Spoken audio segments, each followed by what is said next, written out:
Alright, when it comes to gear, you need your Tempest Roar. This is mandatory for the build, as well as Mad Wolf's Glee. So without the two uniques, I wouldn't bother and try and start the build. For gloves, +4 ranks of Tornado is really nice, and you want to go for Mighty Storms aspect. For pants, aspect of Disobedience.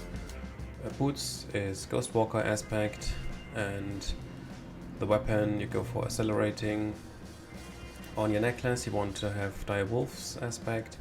For ring, Storm Chasers, and for the other ring, Rampaging Werebeast. And for the offhand you go for Retaliation. When it comes to stats, offensive stats are really nice if you get lucky hit on gloves and rings. You want to have +4 rank on Tornado for the gloves. You want to have attack speed, for example. Damage to vulnerable is really neat. Damage to close enemies, damage while shapeshifted, crit damage as Werewolf. Stuff like that is also really nice to get it on your rings, for example. So damage to slowed enemies, that's something I would try to roll away, but I didn't get a better roll. For Amulet, if you can get Envenom, it's really nice. And cooldown reduction, also nice for Amulet if you can get it. For your offhand, you want to have DPS, of course, cooldown reduction as well. And if you can get crit, lucky hit, also not too bad. For the weapon, also go for highest DPS, and then the offensive stats. Defensive stats is damage reduction while fortified, damage reduction while injured from close enemies, total armor in Werewolf, so something like that for your pants. And for the boots, obviously getting movement speed and spirit cost reduction is also quite neat. Yeah, so that's for the gear. I'm quite happy with where my gear is at the moment. I just recently switched to Tornado, so there's lots of way to improve, especially when it comes to getting more vulnerable damage. So yeah, let's go for Spirit Boons. I go to Wariness for damage reduction from elites, Avian Wrath to get more critical strike damage. You can also go for swooping attacks if you want more attack speed, both is fine. You go for Calamity because to extend the duration of your ultimate skill because of your Grizzly Rage.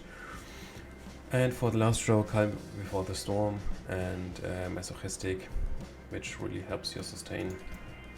When it comes to Paragon, so there is a link within the description.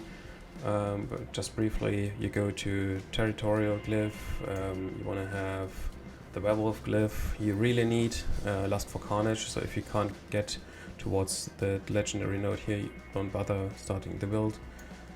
It gives you 2 spirit after a crit, so this is mandatory. Then Fang and Claw Glyph, you need the Exploit Glyph, and for the last slot, I'm not there yet, you want to get Earth and Sky.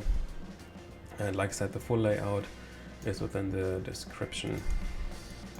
When it comes to skills, you would go for Storm Strike and Enhanced Storm Strike, just to put 1 point in each.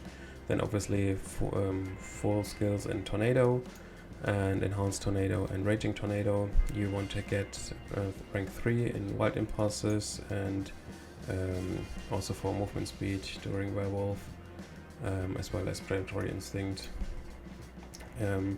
For defensive skills, go for Cyclone Armor and put 1 in Enhanced and Preserving Cyclone Armor, Blood Howl and Preserving Blood Howl.